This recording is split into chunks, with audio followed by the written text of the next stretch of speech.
So why did you not stay at Forest after the loan spell?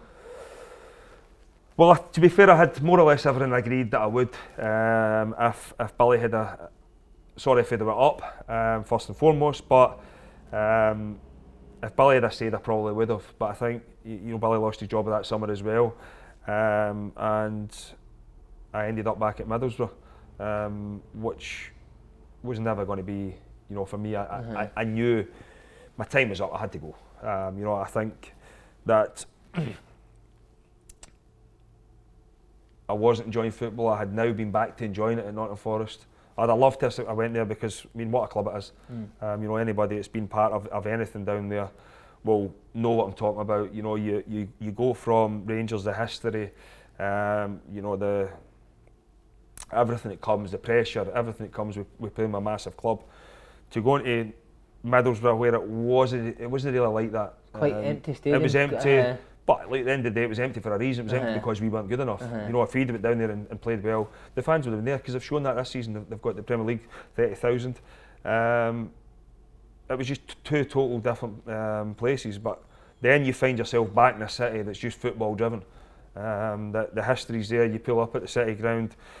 The European trophies are there. Everything, the history's back with the club. The people inside that are wanting success, and to be part of that again was massive, and for me that I got a spring back in my step, and I wanted more of that, and I was hoping that it was going to go there, but as I said, it wasn't to be. Find myself back at Middlesbrough, and the Turkish ones come calling again, and I just felt as if get the speedos on.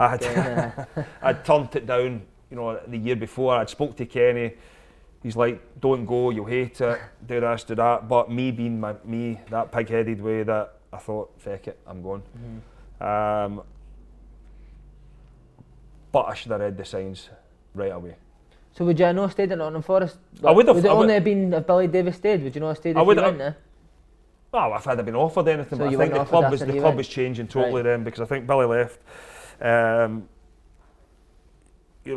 But a few others left as well. Do you think you should still be managing Billy Davis? Do you think you should? 100%. 100%. I've said it before, a fantastic manager.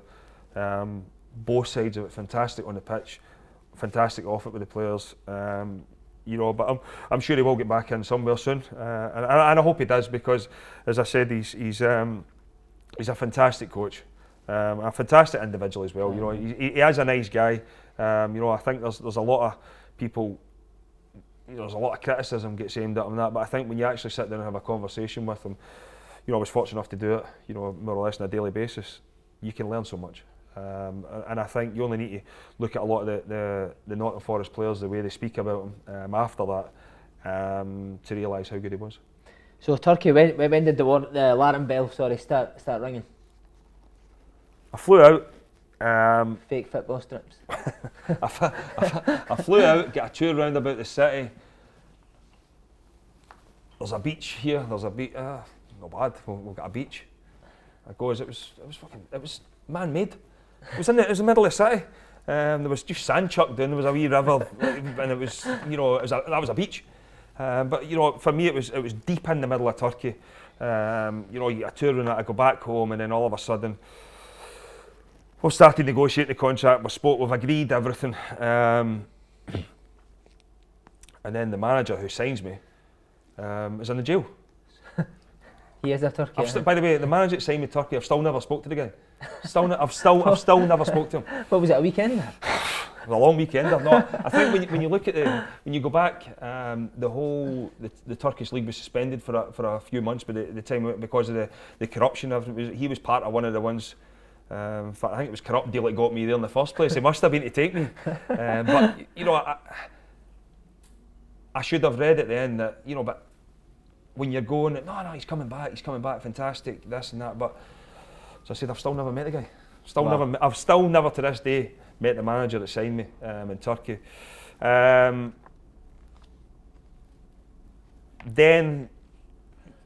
the way he wanted to play football was 4-4-2, 4-3-3 football, free flowing football, attacking. And I thought, no, I'll have a bit of that, because I felt as if any time I had played, in a team that was creating chances and scoring goals, I would be scoring goals. So I thought, yeah, let's go for it. We had some big players there. A lot of people might not recognise them right now, but if you to go and look back at, Diamansi Kamara, who was at Celtic, Fulham, he came over. There was a guy in the middle of the pitch, Pelé, no the real Pelé, but that was it. But Jose Mourinho had him at Inter Milan, took him from Porto to Milan. He was at Portsmouth as well for a while. I remember him, left foot. Fantastic player. There was Rodrigo Teo, a young, a Chilean internationalist who played at the World Cup. Was at Sporting Lisbon for years. Erkan Zengin, who was a Turkish guy but a Swedish international as well.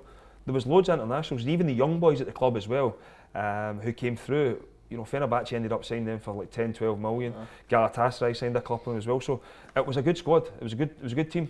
But when I went, the manager's coming back. Then we got another couple of weeks off. We went to Belgium, done a training camp. We then got another couple of weeks off because the it was all going to get sorted and everything. The league would be up and running and everything. It was delayed. The whole league was delayed. And then all of a sudden, a German manager was appointed, Michael Skibbe. And I mean, I had nothing against the guy. I mean, it was just he came in and it was 4-5-1, and the striker had to run a bit like a madman. That wasn't me. And I only started one game. I think I played 76 minutes in my whole time in Turkey. So I think pound for pound, it was one of the most expensive, worst signings you've ever made. But for me, it was. I'll look at it now, and it was an education for me, in terms of forget the football, the life. I think it totally changed me in terms of looking at life. My wee translator, for example, I'll tell you a story about that. There was maybe 20, 25 rooms in that, and as I said, we had a big squad. Every player had their own room. We would go and train in the morning, in your bed in the afternoon, and then train again at night.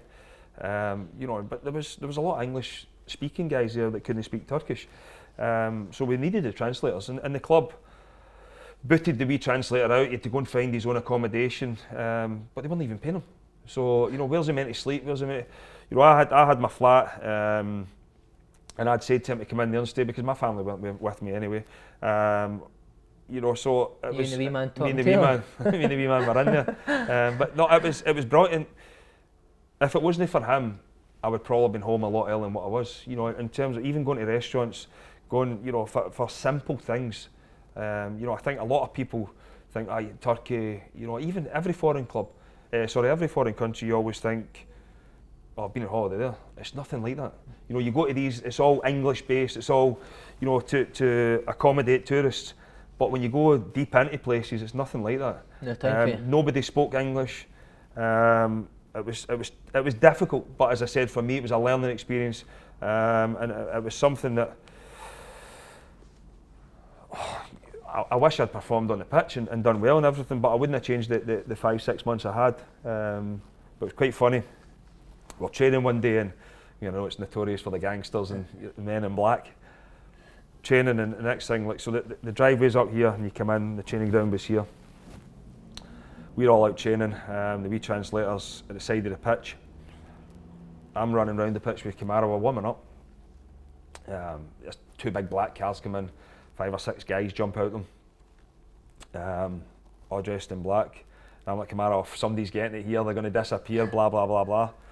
Next thing, my wee translator, Kris! My face is just chalk white. Stoats in, goes up the stair. It was some mob. They were trying to take me to Kazakhstan. They were trying to sign me to go there. Like obviously, the owners from the club in Eskişehir must have knew them. They were trying to get me off the wage bill to go there. Blah blah blah blah. But needless to say, I was back in that training pitch in 2 minutes. But it's no. When you see. It was 4 or 5 guys getting out all dressed in black. You shit yourself. Of course. Even though you're training with a group of things, because see in these countries, the guys that are powerful are really powerful. As soon as they speak, when I look at a lot of people, a lot of the young players in Turkey, I mean, they're not getting paid, but they can't escape it, because Did you have any problems like that? No, did you always? No, get I mean, paid? I never. That's why I left. You know, but I ended up taking to Cass and winning the case there. But I think, you know, because they've got some top players there in terms of the youth ones, but they're never going to, because you need to play X amount of national games to get out of the country, for people to get, you know, your passports and stuff like that to get out. So for the young player there, you know, it just becomes the norm not to get paid, because if you go and upset, if you go to the Turkish Federation, you go to CAS, or UEFA, they all speak to each other. I don't sign him because he took us here, he took us there looking for his money. Because, you know, and you know something, it's pretty clever in the way they do it, in terms of they put breakfast on for you, they've got your bed, they've got stuff at the you know, you've got your lunch, you've got your dinner, there's a chef there all the time. If you want anything else made, you can just go down and see him. You know, so even if the young players were going to the club and saying, oh, look, I need money to pay this or that, why? You've got your food there, you've got your bed there, you've got this. You know, and they didn't take, you know, for the foreign ones, it was a bit different because they knew I mean, to be fair, they'd offered money, you know, during the 3-month period but you just knew that something wasn't right and it was time to get out of there. It didn't end well, but as I said, I was delighted to go on that plane to Heathrow, that's for sure. Heathrow and then straight over to America. Portland Timbers, do you always fancy it, the MLS? Well, I went to Houston first. Right. I got a phone call to go over there. Dominic Kinnear was the manager there at the time. Flew there January time. Off the back of that Scottish Cup final, it'd been absolutely roasting. I'm sitting thinking to myself, I don't know if this is going to get into well. So, flies there, building a new stadium. Come on, we'll go and see the new stadium. Towards the end of January. Thought, shirt on, wee jumper around the thing there, here we go. Gets down the stairs in the hotel, walks outside. Before I gets to the stadium, right down there, dripping in sweat. Turned to my agent, I says, let's go on this plane. I says, I can't play here, it's January. We need to get back home. Roasting. Roasting. I've never, and that was so-called winter time. When I went and signed with Portland and went back, I would never have lasted. You know, I mean, what a decision it was. They're starting training at, you know, 7:30, 8 in the morning there to try and miss the heat.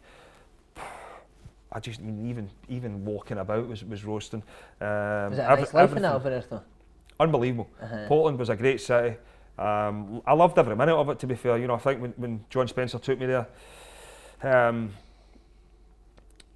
it started well. You know, I felt good. Couple of logs of wood. Couple. Nearly bought a tree. You know, it was good. You know, I think the whole club was going somewhere. You know, the owner, Merritt Paulson, was prepared to back it. You know, and then I don't know what happened. To be honest, I don't know. You know, there was. I came back home to get married, and then the family was coming out.